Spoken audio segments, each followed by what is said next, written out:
Hello दोस्तों, YouTube के my science में स्वागत है। मैं आपके लिए लेके आया हूँ सिंपल और आसान है।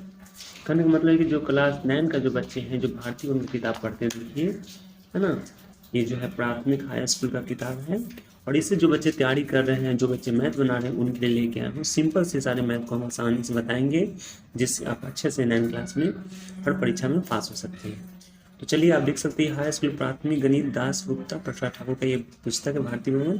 ये आपको बाजार में कहीं भी जो आसानी से ये आपको मिल जाएगा। तो जो बच्चे जो हैं, जो विद्यार्थी इन किताबों से मैथ बनाते हैं, जिनके स्कूल में ये पढ़ाई होते हैं, उनके लिए ये मैथ बता रहा हूँ और बहुत सिंपल तरीका से बता रहा हूँ। तो चलते हैं, शुरू करते हैं।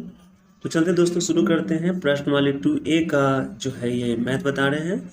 ये मैथ हम बता चुके हैं, बहुत से मैथ बता चुके हैं। लाइनिंग बाय लाइनिंग बता रहे हैं, प्रश्न वाली लाइन से बता रहे हैं। पीछे बहुत सा मैथ आप जाके देख सकते हैं। तो जो विद्यार्थी जो है प्रश्न वाली 2A का मैथ नहीं बना है या नहीं समझे हैं, वो आसानी से इस मैथ को समझ सकते हैं। ठीक है, तो चलते हैं, शुरू करते हैं। आप इसमें देख सकते हैं, जिनके पास किताब नहीं, वो भी बिना किताब के पढ़ सकते हैं, क्योंकि इसमें हमने लाइनिंग बाय लाइनिंग मैथ बताएंगे और सारे अच्छे से मैथ बताएंगे, सॉल्व करेंगे। ठीक है, तो आप देख सकते हैं प्रश्न नंबर 2A का मैथ है। निम्नलिखित में पहला मैथ है कि निम्नलिखित में कौन बहुपद है। निम्नलिखित में कौन बहुपद है, तो सबसे पहले आपको जानना होगा कि बहुपद किसे कहते हैं, यानी बहुपद संख्या कौन सी होती है। तो चलिए आपको बताते हैं पहचानने के लिए। चलिए दोस्तों, तो पहले बताते हैं बहुपद क्या होता है ना। हम जानेंगे इसके बारे में, बहुपद के बारे में पहले हम समझेंगे। फिर कोई भी चीज़ का मैथ को आसानी से पहले हम समझते हैं, तब उसको आसानी से बताते हैं, है ना। तो पहला मैथ जो है वो बहुपद है। बहुपद को मैथ को हम पहचानेंगे ताकि आसानी से हम इसके बारे में बता सकें। ठीक है, तो बहुपद मैथ को कैसे पहचानें, यानी बहुपद मैथ किसे कहते हैं, बहुपद का जो मैथ होता है, यानी बहुपद किसे कहा जाता है। तो कहा जाता है कि कहने का मतलब है कि वह चर, यानी वह चर, चर कहा जाता है ABCD को। ठीक है, यानी हम ठेठ भाषा में आपको बताएंगे सिंपल से, यानी ABCD पर, है ना, ABCD पर जो है वो पावर, ABCD पर पावर हो, है ना, ABCD पर पावर हो, ABCD पर पावर हो। पावर का मतलब होता है घात, है ना, घात यानी पावर। तो ABCD पर पावर हो, लेकिन लेकिन माइनस या रूट में न हो। हमने एक सूत्र को भी बनाया है, वो सूत्र को भी आप देख लीजिएगा आसानी से, ताकि आपको मैथ आसानी से हर मैथ आपको समझ में आएगा, है ना। तो बहुपद का पहचान कैसे पहचानेगा, तो बहुपद को पहचान सकते हैं कि ABCD पर पावर हो, पर लेकिन माइनस या रूट में न हो। ठीक है, जैसा आप समझ सकते हैं, एग्जाम्पल से आप देख सकते हैं। एग्जाम्पल दे रहे हैं, सपोज दैट जैसे 2x² + 5। अब यहाँ पर देख सकते हैं कि x ABCD इसमें 2 पावर है, तो ये बहुपद आपका हो सकता है। ठीक है, अब यहाँ पर देखा जाए 2x² 2 + 5। अब यहाँ पर देख सकते हैं कि 2 पावर है, लेकिन ये माइनस में है, तो अगर माइनस में रहता है तो ये बहुपद नहीं है। ठीक है, और अगर फिर x से और बार देख सकें, ये x से, और ये है x + 5। यहाँ पर आप देख सकते हैं, यहाँ पर 2 पावर भी देख सकते हैं। यहाँ पर देख सकते हैं कि ये x जो है, यानी ABCD जो है x है, ये रूट में है। तो हमने बताया था कि बहुपद उसे नहीं कहते हैं जो माइनस रूट में ना हो, माइनस रूट में नहीं रहना चाहते हैं। आप देख सकते हैं ये x जो है ये रूट में है, इसलिए भी बहुपद नहीं हो सकता। ठीक है, तो इसी तरह बहुपद को आसानी से पहचान सकते हैं और आपका जो फर्स्ट मैथ है वो आसानी से बनता है। तो चलते हैं फर्स्ट मैथ की ओर। चलिए देखिए दोस्तों, हमने बताया था कि बहुपद किसे कहता है, आपको पहचान समझ में आ गया है। तो जल्दी से पहचानिए इसमें कौन सा बहुपद है, कौन सा नहीं है। तो आप देख सकते हैं कि पहला का जो मैथ है x² + 6x + 6, ये जो है आपका बहुपद है, क्योंकि यहाँ पर देख सकते हैं ABCD जो पावर में है, यानी घात में है, तो ये बहुपद है। तो हम यहाँ पर जो है इसमें टिक लगा देंगे कि ये बहुपद है। ठीक है, बता दें कौन बहुपद है, आपको बताना था, ये बहुपद है। ठीक है, उसके बाद ये देखेंगे दूसरा का मैथ जो है, ये देखिए इस पर पावर नहीं दिया हुआ, तो ये बहुपद नहीं है। ठीक है, उसका बाद ये देख सकते हैं, ये जो भी बहुपद जो है, यहाँ देखिए ABCD जो है रूट में है, को बताए थे, तो रूट में रहेगा तो ये भी बहुपद नहीं होगा। ठीक ना, क्योंकि यहाँ पर रूट x है, तो ये भी बहुपद नहीं है। ठीक है, उसका बाद ये भी देख सकते हैं ABCD जो है, यहाँ पर देखिए माइनस में है पावर, तो ये भी आपको बहुपद नहीं होगा। ठीक है, और यहाँ भी देख सकते हैं U जो है रूट में है, तो ये भी बहुपद आपका नहीं होगा। और यहाँ भी देख सकते हैं, यहाँ देखिए √2 है, y नहीं है, √2 है, तो ये आपको बहुपद है।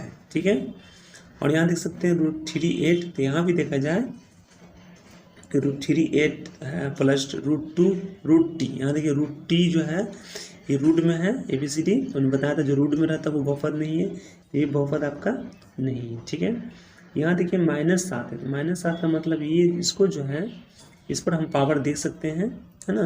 ये -7 में है तो ये आपको बहुपद चलेगा। ठीक है, यहाँ पर देख सकते हैं, लेकिन यहाँ पर पावर कह रहा था, हमने बताया था कि पावर, यहाँ देखिए पावर नहीं है, केवल माइनस में अंक है, तो ये भी बहुपद हो सकता है।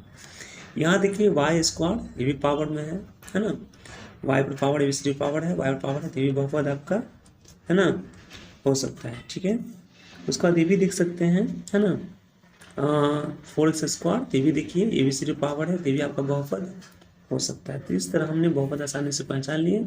अपना किताब में जो है इस तरह लिख सकते हैं कौन कौन बहुपद है, तो यहाँ पर लिख सकते हैं कि पहला का बहुपद है ना, ये है, ये नहीं है, इस तरह आप लिखकर आंसर बना सकते हैं। ठीक है, तो चलते हैं दोस्तों मैथ, चलते हैं क्वेश्चन नंबर 2 की ओर। क्वेश्चन नंबर 2 में क्या निम्नलिखित में सत्य और असत्य का टिक लगाना है, यानी कौन इसमें सत्य है और कौन इसमें असत्य, ये आपको टिक लगाना है, बताना है।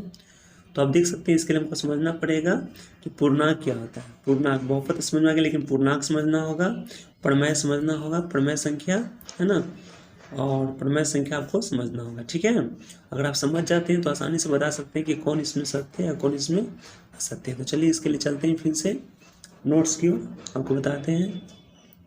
तो ये देखिए दोस्तों, हमने बताया था पहला वाला मैथ के लिए हमने बेसिक बताया था, इसके आधार पर आपने पहला मैथ सॉल्व कर लिए। अब चलते हैं क्वेश्चन नंबर 2 की ओर, है ना। 2 का भी बेसिक मैथ हम समझते हैं, पहले बेसिक पहले जान लेते हैं इसके बारे में, है ना। हमने इसका फार्मूला का भी एक बनाया है जिसमें हम देख सकते हैं आसानी से। तो इसमें क्या आपको बताना था, पूर्णांक संख्या, है ना। ये पूर्णांक जो है वो संख्या क्या होता है, पूर्णांक संख्या क्या होता है ना। तो पूर्णांक संख्या ऐसे संख्या को कहा जाता है जिसमें अंक जो है वो माइनस और प्लस में हो, जैसे माइनस है ना, जैसे आप देख सकते हैं -1 -2 -3 है ना, -4, इस तरह जो अंक होते हैं, और साथ में प्लस में भी होते हैं -1 है ना, सॉरी +2, इस तरह +3, इस तरह जो अंक होते हैं माइनस और प्लस दोनों में होते हैं, है ना। तो ऐसी संख्या जो धनात्मक और ऋणात्मक दोनों, यानी कहने का मतलब है कि धनात्मक और जो है वो ऋणात्मक, याद रखिएगा, धनात्मक और ऋणात्मक दोनों होता है ना, दोनों हो, है ना, दोनों जो है हो, दोनों हो उसे पूर्णांक संख्या कहते हैं। ठीक है, पूर्णांक संख्या जो है वो कहते हैं। ठीक है, तो इसे भी अपना नोट्स कॉपी में लिख सकते हैं, है ना। धनात्मक और ऋणात्मक दोनों हो उसे पूर्णांक संख्या कहते हैं। ठीक है, जैसे आपको बता दिए कि जैसे -1 -2 -3 और इस तरह जो प्लस में भी होता है, तो ये संख्या आपको पूर्णांक संख्या कहते हैं। ठीक है, और दूसरा आपको समझना होगा, दूसरा मैथ के लिए आपको समझना होगा, पूर्णांक संख्या तो आप समझ गए हैं, अब दूसरा आपको समझना होगा प्रमेय संख्या। तो ये भी आप प्रमेय संख्या समझ जाएंगे तो आसानी से मैथ बन सकता है। प्रमेय संख्या किसे कहते हैं, तो वह संख्या, है ना, आपको बता दो, वह संख्या जो P/Q के रूप में लिखा हो, यानी वह संख्या जो P/Q के रूप में लिखा हो उसे, है ना, प्रमेय संख्या कहते हैं, प्रमेय संख्या कहते हैं, है ना। आपको जानना होगा कि संख्या जो प्रमेय संख्या वो बटा में लिखा होता है तो उसे प्रमेय संख्या कहते हैं, है ना। जैसे आपको बता दें 2/7, है ना, ये देख सकते हैं 4/2, 6/2, तो ये सारी संख्या जो है वो बटा में लिखा हुआ है ना। तो ऐसे संख्या जो है वो प्रमेय संख्या कहलाते हैं। ठीक है, अब चलते हैं मैथ की ओर।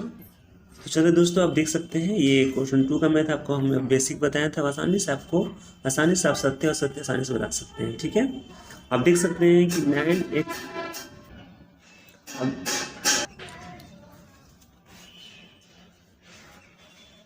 आप देख सकते हैं इसमें पहला का मैथ को, दूसरा का मैथ, है ना। तो दूसरा मैथ का क्या है कि आपको सत्य सत्य से बताना है। कड़ा क्या पहला, इसमें देख सकते हैं कि 9x² + √5 x - √7 वास्तविक संख्या पर बहुपद है कि नहीं। तो यहाँ पर देख सकते हैं, आप बहुपद बताए थे, अब बहुपद उससे कहते हैं जो ABCD पावर हो, इस तरह पावर देख सकते हैं, ABCD पर पावर है, तो ये संख्या बहुपद हो सकता है। तो यहाँ पर हम लिख सकते हैं है ना, यहाँ पर लिख सकते हैं ये सत्य है। ठीक है, यहाँ भी देख सकते हैं इतना का पूर्णांक बहुपद है कि नहीं। तो यहाँ भी देख सकते हैं पूर्णांक संख्या जो माइनस प्लस में, यहाँ देख सकते हैं माइनस में 16 प्लस में 5 है, तो ये संख्या बहुपद है ना, जो पूर्णांक में रहता है ना। पूर्णांक अभी बताया था आपको, बेसिक समझ में आ गया होगा, जो माइनस और प्लस दोनों में है तो ये बहुपद है, ये भी आपको हो जाएगा सत्य, यानी पूर्णांक बहुपद है। यहाँ भी देख सकते हैं इतना पूर्णांक बहुपद है कि नहीं। तो यहाँ पर देख सकते हैं संख्या जो है वो आपको बताया था, पूर्णांक संख्या जो माइनस 1 2 3 4 5 इस तरह रहता है, लेकिन यहाँ देखिए बटा में है, तो बटा में जो है संख्या नहीं गिनती नहीं होता है ना, गिनती जो है हमेशा 1 2 3 4 5 होता है, तो इस तरह बटा में दिया हो तो ये आपको नहीं होगा, तो ये आपको असत्य होगा। ठीक है, उसके बाद ये देख सकते हैं √3x² तथा प्रमेय संख्या बहुपद कर रहा है। तो कह रहा है कि प्रमेय संख्या पर बहुपद है। यहाँ पर देख सकते हैं प्रमेय संख्या जो बटा में लिखा है, बटा में नहीं लिखा हुआ है, तो इसलिए ये भी जो है आपको असत्य है। ठीक है ना। उसको देख सकते हैं x² बटा में है लिखा हुआ, ऊपर नीचे बटा में है, तो प्रमेय संख्या वो बताया था जो p/q के रूप में बटा में, तो इसलिए आपको बहुपद है, यानी ये आपको सत्य है। ठीक है, उसका देख सकते हैं √x + √5 पूर्णांक बहुपद है कि तो पूर्णांक संख्या जो प्लस माइनस में, यहाँ पर देख सकते हैं केवल ये प्लस में 5 है, माइनस में नहीं है, तो ये भी आपका नहीं होगा, यानी यहाँ पर लिख देंगे हम असत्य लिख देंगे, है ना। इस तरह सारे कॉपी को आपको नोट्स कॉपी बनाना है अच्छा से, है ना, ताकि टीचर को भी दिखाना है ना। तो इस तरह आप समझ गए होंगे। चलते हैं अब क्वेश्चन नंबर 3 की ओर। क्वेश्चन नंबर 3 में समझिएगा, ये भी सिंपल है। क्वेश्चन 3 में क्या कि x² का गुणांक बताना है। तो गुणांक का मतलब होता है गुना, गुणांक का मतलब क्या होता है आपको, गुना होता है ना, ये आपको लिख लेना है, गुणांक का मतलब गुना होता है। तो यहाँ पर देख सकते हैं कि x² का गुना, यानी x² संख्या खोजना है, इसमें कहाँ, तो यहाँ पर है। यहाँ पर देख सकता है कि किससे गुना है, यहाँ पर कोई अंक नहीं है, तो यहाँ पर एक अंक जो है छुपा रहता है, तो समझ आएगी एक से गुना है, तो यहाँ पर हम लिख देंगे 1 लिख देंगे। ठीक है, ये आपका आंसर हो गया। यहाँ भी खोजिए x², देखिए यहाँ पर है, यहाँ पर कोई अंक नहीं है, तो यहाँ पर एक अंक जो हमेशा छुपा रहता है, तो यहाँ पर हम लिख सकते हैं एक आंसर है। ठीक है, यहाँ भी देख सकते हैं, यहाँ पर x² खोजिए, इसमें है ही नहीं, तो इसका आंसर आपको 0 होगा, जो है ही नहीं तो इसको 0 लिख सकते हैं। यहाँ पर देख सकते हैं x² है, तो किससे गुना है, तो ऊपर पाई और नीचे 2, उसको π/2 करते हैं, तो इसका आंसर हो जाएगा π/2 होगा। ठीक है, और यहाँ पर भी देख सकते हैं x² है ही नहीं, तो इसका भी आंसर क्या होगा, 0 होगा। तो इस तरह आसानी से आप समझ गए होंगे। कोई भी आपको दिक्कत हो तो कमेंट में जरूर कहिए, फिर से इस मैथ को सॉल्व करेंगे आसानी से आपको बताकर। ठीक है, चलते हैं क्वेश्चन नंबर। देखिए दोस्तों, क्वेश्चन नंबर 4 में क्या लिखा हुआ है कि y3 का गुणांक क्या है, आपको देखना। फिर आपको उसी तरह के भी मैथ आपको देखना, y3 किससे गुना है, इसमें y3 खोजिए, तो यहाँ देख सकते हैं कोई अंक नहीं है, तो यहाँ पर 1 एक अंक जो है वो छुपा रहता है ना, तो यहाँ पर देख सकते हैं इसका आंसर जो आपको हो जाएगा 1 हो जाएगा। ठीक है, यहाँ पर भी देखिए y3 आपको खोजना है, तो y3 इसमें कहाँ है, तो यहाँ पर भी कोई अंक नहीं है, तो यहाँ पर 1 जो है छुपा हुआ है ना, छुपा हुआ, तो इसका आंसर भी जो आपको हो जाएगा 1 हो जाएगा। ठीक है, यहाँ भी देखिए y3 खोजिए, तो अंक है 4/3, इससे गुना है, तो यहाँ पर हम लिख सकते हैं इसका 4/3 आंसर। ठीक है, उसके बाद आप देख सकते हैं, तो इस तरह हमने क्वेश्चन नंबर 4 का भी मैथ आपको सॉल्व कर दिया। ठीक है, कोई आपको प्रॉब्लम ना हुआ। ठीक है, अब चलते हैं क्वेश्चन नंबर 5 में। तो 5 में निम्नलिखित में कौन बहुपद मानक रूप में, ये आपको मानक रूप को समझना होगा, बेसिक मैथ है ना। तो चलते हैं ब्लैक बोर्ड की ओर, आपको बताते हैं कि मानक रूप क्या होता है। ठीक है, ताकि आप इसे समझकर आप खुद इसे मैथ को सॉल्व कर सकते हैं। ठीक है, चलिए दोस्तों, तो आपको बताते हैं क्वेश्चन नंबर जिस तरह से था दोस्तों, क्वेश्चन नंबर 5 में जो था वो मानक रूप क्या होता है। तो पहले समझेंगे कि मानक रूप क्या होता है ना, मानक रूप को पहले समझेंगे, मानक रूप क्या होता है ना। तो मानक रूप है ना, मानक रूप क्या होता है, तो हम कह सकते हैं इसमें क्या समझना आपको होगा कि ABCD, यानी A से लेकर Z तक ABCD पर पावर जो है वो आरोही या अवरोही क्रम में लिखा हो तो वह मानक रूप होता है, वह मानक रूप होता है। समझ गए? यानी कहने का मतलब है कि अगर संख्या जो ABCD जो है, अगर वो आरोही और अवरोही क्रम में लिखा हो तो वो आपको मानक रूप होता है। ठीक है, वो संख्या जो है आपका मानक रूप होता है, आप समझ ही गए होंगे।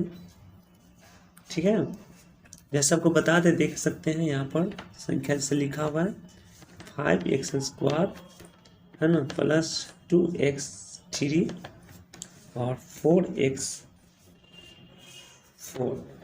यहाँ पर देख सकते हैं, आपको पावर देखना है ABCD पर, घात देखना है। यहाँ पर देख सकते हैं कि ABCD जो है ये देखिए x पर 2 पावर यानी 2, 2 से बढ़ा 3 और 3 से बढ़ा 4, तो इस तरह बढ़ रहा है। तो ये भी समझिए कि आपको ये आरोही क्रम में, आरोही क्रम मतलब यानी कि बढ़ते क्रम होता है। ठीक है, तो बढ़ रहा है तो ये आपको आरोही क्रम में है। और ये भी देख सकते हैं 6x² है ना, 8x² 9 और 6x² 7। अब यहाँ पर देख सकते हैं संख्या 12 से घटा 9 और 9 से घटा 7, ये भी आपको आरोही है ना, अवरोही क्रम में। अवरोही का मतलब होता है घटते क्रम है ना। तो देख सकते हैं दोनों संख्या ये भी बढ़ते क्रम घटते क्रम में है, तो ये आपका मानक रूप में है। ठीक है, समझ गए। तो चलते हैं अब बुक की ओर। अब देखते हैं किताब में कौन कौन से मैथ है, इसको हम सॉल्व कर पाते हैं कि नहीं।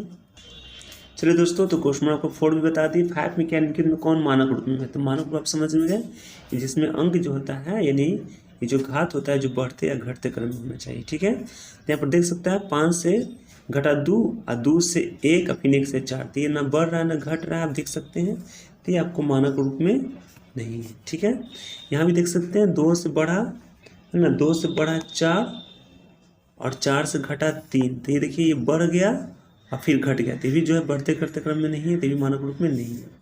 लेकिन यहाँ से देख सकते हैं 2 और 2 से घटा, इस पर कुछ नहीं, तो एक पावर है, तो 2 से घटा 1, तो ये जो है संख्या घट रहा है, यानी ये जो संख्या घट रहा है, तो ये आपको मानक रूप में है। इसको हम टिक मार सकते हैं कि ये मानक रूप में संख्या जो है ये मानक रूप में आपका है ना। ये नहीं था और ये भी नहीं था, लेकिन ये मानक रूप में है। अच्छा, ये भी देख सकते हैं संख्या 2 से बढ़ा 3 और 3 से घटा 1, तो यहाँ भी देख सकते हैं कि 2 से 3 बढ़ा फिर 3 से 1 घट गया, तो ना ये बढ़ रहा है ना घट रहा है ठीक से, तो ये भी जो आपको मानक रूप में नहीं है। यानी ये बढ़ते रहना चाहिए चाहे तो घटते रहना चाहिए, दोनों में से कोई एक रहना चाहिए, लेकिन दोनों में नहीं है इसलिए नहीं है। तो आप समझ गए क्वेश्चन नंबर 5 का आंसर ये होगा क्वेश्चन नंबर सी। ठीक है, क्वेश्चन नंबर समझा जाए, क्योंकि बहुपद मानक रूप में नहीं दिए गए हैं, मानक रूप में नहीं दिए गए हैं, उनके चर के घातों है ना को जो है वो आप देख सकते क्या लिखा हुआ, अवरोही क्रम में लिखना है ना। यानी अवरोही क्रम में जो है इसके को लिखना है, अगर वो मानक रूप में नहीं दिए गए हैं है ना।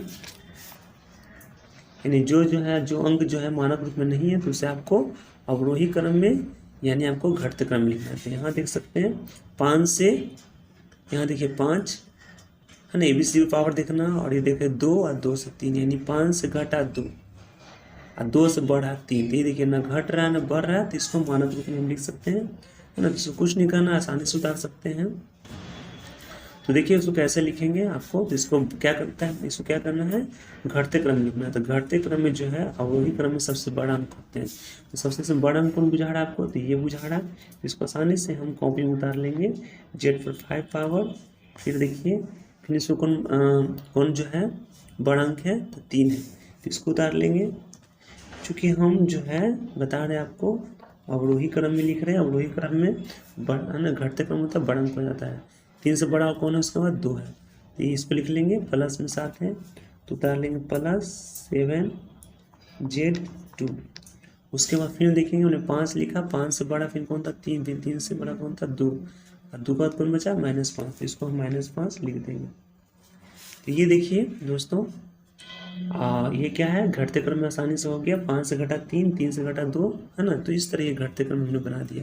इसी तरह जो है वो क्वेश्चन 6 का जो है A है ना, B C D आपको सब मैथ को सॉल्व करना है। ठीक है ना, कोई भारी नहीं है, तो बहुत ही सिंपल है ना।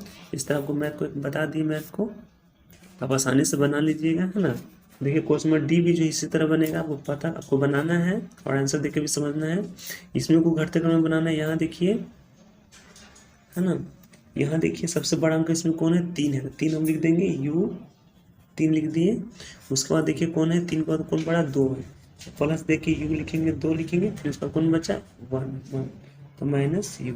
तो इस तरह जो है इसका आंसर आसानी से बन गया है ना। तो इस तरह भी आसानी से आप बना सकते हैं, कोई आपको प्रॉब्लम नहीं है। ठीक है, देखिए दोस्तों चलते हैं क्वेश्चन नंबर 7 की ओर। 7 क्या करा कि निम्नलिखित बहुपद के घात बताओ। घात का मतलब पावर होता है। जैसे यहाँ पर देख सकते हैं x पर 5 घात है, x पर 4 घात, इसमें बताना आपको घात। जब घात जब देखा जाए कि 5 भी 4 भी दिया है तो आपको इसमें सबसे बड़ा खोजना है। क्या खोजना है? इसमें से आपको बड़ा खोजना है ना, बड़ा खोजना है। याद रखिएगा आपको इसमें बड़ा खोजना है। कौन बड़ा है? 5 की 4 है तो इसमें 5 बड़ा है, तो हम यहाँ पर लिख देंगे कि इसका घात जो है वो 5 आंसर हो गया। ठीक है, इसमें से बड़ा खोजिए, सबसे बड़ा कौन है? तो इसमें देख सकते हैं 2 है, तो इसका आंसर 2 हो जाएगा। ठीक है, इसमें भी देख सकते हैं क्वेश्चन में 3 का है, कौन सबसे बड़ा घात है? तो यहाँ पर देख सकते हैं 8 है, तो इसका आंसर जो है आपको 8 हो जाएगा। ठीक है, उसके बाद आप देख सकते हैं इसमें देखिए घात है कि नहीं। यहाँ पर आप देख सकते हैं इसमें घात है ही नहीं, तो इसका आंसर हम क्या लिख देंगे? 0 लिख देंगे, घात है ही नहीं। यहाँ देख सकते हैं इस पर घात है कि नहीं, तो यहाँ पर x पर कुछ नहीं है तो हम 1 मान सकते हैं। तो यहाँ पर जो घात जो है वो 1 है, इस तरह 1 लिख सकते हैं। यहाँ पर भी देख सकते हैं यहाँ t² और 3t², तो दोनों के बीच में कोई अंक नहीं है, यहाँ पर आप गौर कर सकते हैं, है ना।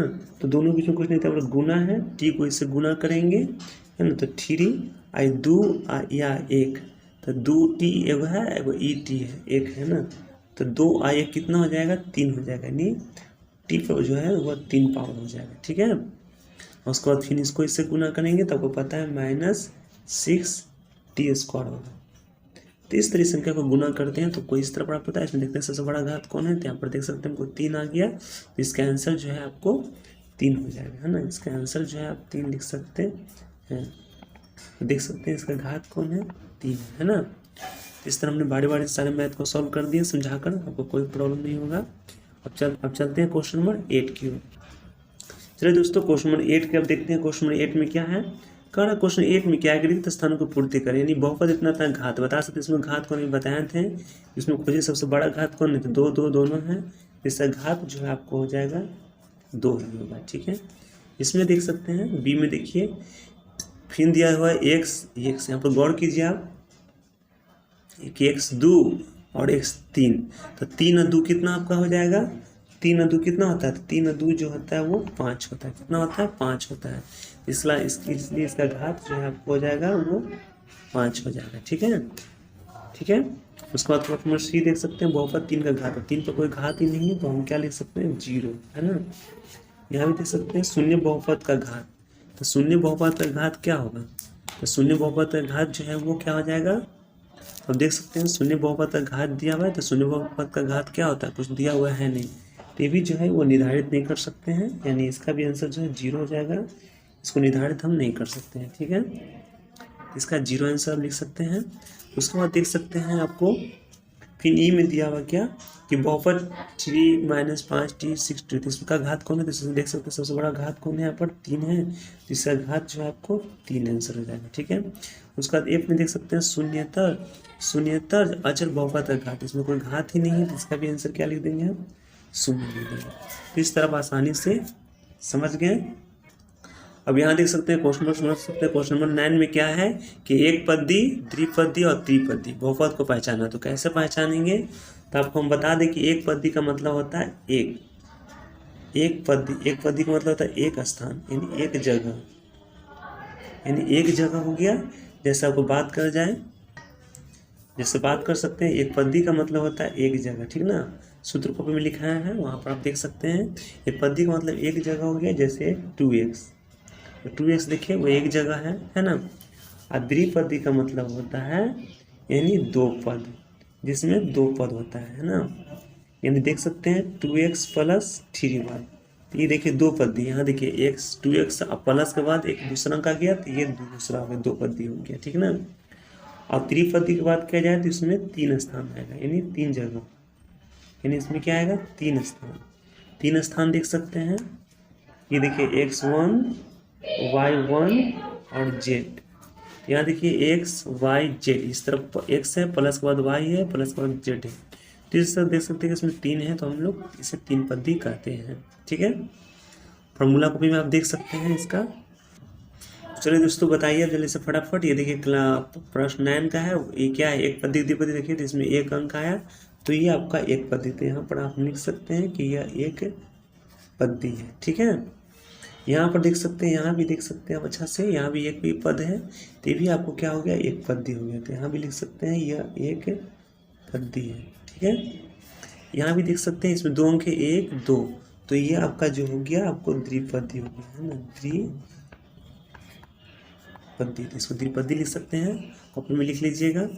और यहाँ देख सकते हैं, यहाँ भी देखिए x 2x² और x, ये सब अलग अलग जात है, ये भी अलग अलग है, ये भी 2 है, तो ये भी जो आपको हो गया ये द्विपदी हो गया। तो हम यहाँ पर लिख सकते हैं कि ये द्विपदी, इस तरह भी लिख सकते हैं, है ना। उसके बाद यहाँ पर देख सकते हैं y 3 और y 9, यहाँ लिखते हैं 1 2 3, ये भी तो देख सकते हैं, ये भी आपका 3 पद्य हो गया। तो ये भी संख्या जो हो गया त्रिपदी हो गया, तो यहाँ पर लिख सकते हैं कि यह त्रिपदी है। ठीक है, कोई आपको प्रॉब्लम नहीं होगा। ठीक है, इसको पहचानना है। ऑब्जेक्टिव क्वेश्चन में ये सब क्वेश्चन आता है क्लास 9 में। उसके बाद देखा जाए क्वेश्चन नंबर 6 है, यहाँ पर देख सकते हैं x² और x², ये देखिए दोनों एक ही जैसा है ना। तो जब x² है तो इसको दोनों को हम जोड़ देंगे, दोनों एक ही जात है तो जोड़ देंगे, 7 और 5 कितना आ जाएगा, दिया जाएगा 12x²। तो इस तरह देख सकते हैं ये क्या हुआ, एक पद्य हुआ। तो हम इसको लिख सकते हैं यह एक, है ना, एक पद्य है। ठीक है, इस तरह हम एक पद्य कॉपी में लिखकर बनाएंगे, कोई दिक्कत नहीं है। ठीक है, तो आप समझ गए होंगे। ठीक है, अब चलते हैं क्वेश्चन नंबर 10 की ओर। क्वेश्चन नंबर 10 में क्या है कि निम्नलिखित में रैखिक द्विघात बहुपद को पहचानना है। तो आपको बता दें कि रैखिक का मतलब क्या होता है, रैखिक का मतलब क्या होता है, द्विघात का मतलब क्या होता है, त्रिघात का मतलब क्या होता है। बेसिक की ओर नॉलेज लेते हैं पहले।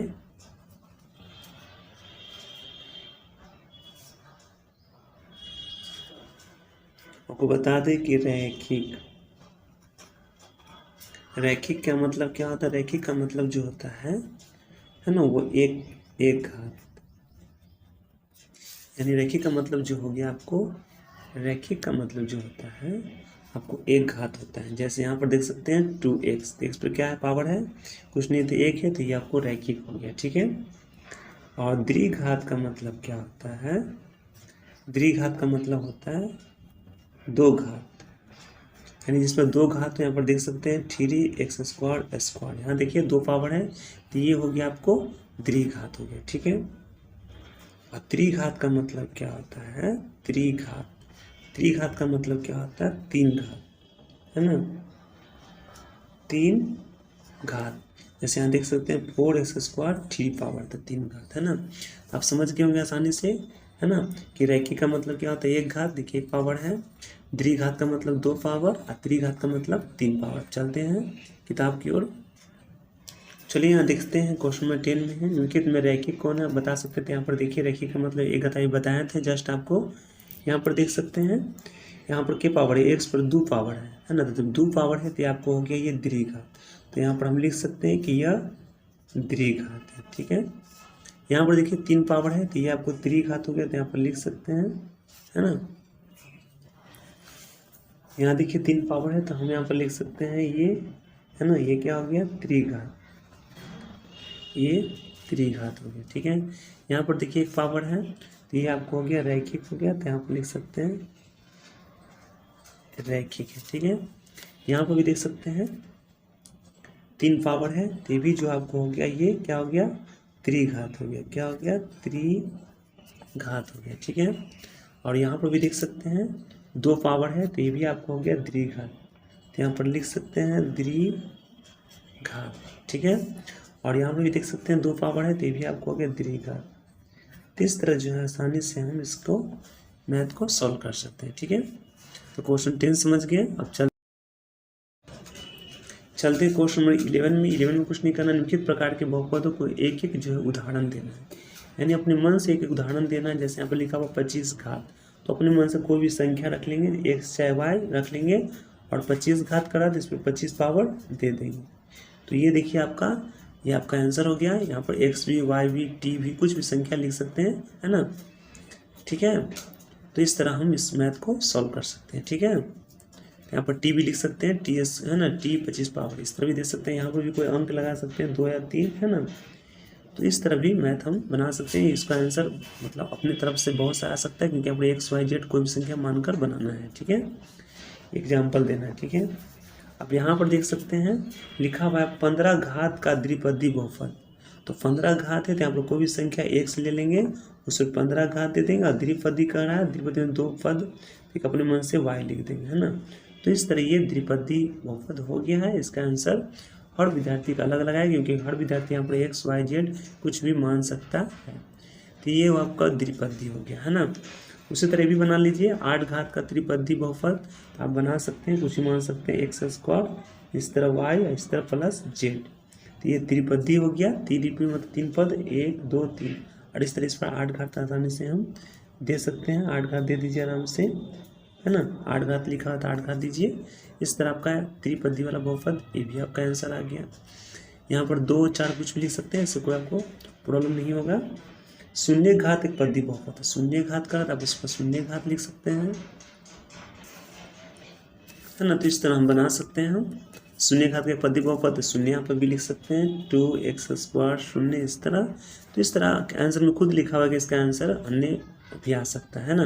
2 घात वाला बहुपद त्रिपदी बनाना है, तो त्रिपदी का मतलब 3 पद, यानी एगो x लिख लीजिए, एगो y लिख लीजिए, एगो z। तो ये त्रिपद हो गया, 1 2 3, और घात करा तो इस पर आप 2 लगा सकते हैं। तो इस तरह ये त्रिपदी बहुपद हो गया। इसी तरह भी इसको भी सॉल्व कर सकते हैं। क्वेश्चन नंबर 4 का भी 4 घात वाला द्विपदी, तो यहाँ पर मान सकते हैं x और y, ये देखिए द्विपदी हो गया, 4 घात का, इस पर 4 लगा दीजिए, है ना। कितना आसानी से मैथ जो है सॉल्व हो जा रहा है, आपको किसी तरह कोई परेशानी नहीं होगा, क्योंकि मेरे चैनल का नाम है माय आसान आंसर, ठीक है। चलते दोस्तों क्वेश्चन नंबर 12 बताते हैं। 12 का ABC यहाँ पर देख सकते हैं, है ना। व्यावस मैथ है, 13 का भी है, 14 का मैथ है, 15 16 17 18, ये सारे मैथ को आप आसानी से जो है सॉल्व कर सकते हैं, है ना। बस इसके लिए आपको बस एक चीज़ आपको सिखाना पड़ेगा, बेसिक। चलिए आपको बताते हैं बेसिक कैसे होता है, कैसे बनता है, ठीक है ना। बेसिक मैथ कैसे सॉल्व कर सकते हैं, ठीक है। चलो दोस्तों आप देख सकते हैं कि एक्सरसाइज 2.a का हमने सारा मैथ बताया है, और एक मेरा स्टूडेंट है जिसने मैथ बनाकर भेजा है, आप लोग को दिखाते हैं, उसका भी आप फेयर कॉपी देख सकते हैं। और ये देखिए एक्सरसाइज 2 का ए, जैसा हमने बताया था सेम उसी तरह मैथों को इस तरह बनाकर हमको दिखाया है कि देखिए सर हम बनाए हैं, क्या सही गलत है, और बिल्कुल सही है। देखिए इस तरह भी आप बना सकते हैं, आप भी इस तरह बनाएं। देखिए बताना इसमें कौन बहुपद है, तो ये लिखा कि ये बहुपद है, ये बहुपद नहीं है, जैसे आपको बताया पहचानने के लिए। तो इस तरह आप भी उतार सकते हैं, देखिए कॉपी से। ये 1 का हुआ, और ये देख सकते हैं ये 2 का है मैथ। इनमें कौन कथन में सत्य असत्य बताना है, देखिए तो उन्हें बताया था ये वास्तविक बहुपद है कि नहीं, तो सत्य।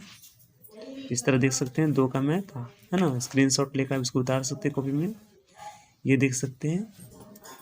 और यहाँ से देखिए तीसरा का मैथ है, 2 के बाद तीसरा, एक्स स्क्वायर का गुणांक बताएं, जो भी आपको समझाए थे, इस तरह देख सकते हैं। इस तरह आपको भी बनाना है, इसी तरह आपको सब मैं समझा दी है। इस तरह देखिए यहाँ से देखिए 4 का मैथ है ना। एक्स वाई थ्री का गुणांक बताना, जो आपको समझाए थे बिल्कुल उसी तरह बना के दिखाया है। और ये देखिए क्वेश्चन नंबर 5 का है, 4 के बाद 5 है, यहाँ देख सकते हैं 5 का इस तरह बना हुआ है। 5 के बाद आप देख सकते हैं ये देखिए 6 का है, यहाँ से 6 का है, लाइन से बनाया बिल्कुल। और ये देखिए 7 का मैथ है, बिल्कुल 7 का बनाया है। उसके बाद बात करें तो ये देखिए 8 का बनाया है ना, आप देख कर इसे बना सकते हैं। उसके बाद ये देखिए 8 का, और ये देखिए 9 का बनाया है मैथ, है ना। तो आप लोग को हम 10 तक मैथ जो है बता दिए हैं, बिल्कुल इसी तरह उतार कर, है ना। और हमें भी दिखाएं, और कमेंट में लिखें जैसा आपको समझ में आता नहीं आता बताएं, ताकि आपके लिए और भी सिंपल से बता सके मैथ। ऐसे तो सिंपल से बनाया है हमने, है ना। तो फिर बताएंगे अगला वीडियो में। देखिए 11 12 13 14 सब मैथ पूरा बनता है। सब मैथ को समझ कर इसी तरह भी कॉपी में उतार लीजिए, फेयर कर लीजिए, है ना। कॉपी में फेयर कर लीजिए, ताकि आपको एग्जाम में, है ना, काफ़ी मदद मिलेगा, सहायता मिलेगा एग्ज़ाम देने में, ठीक है।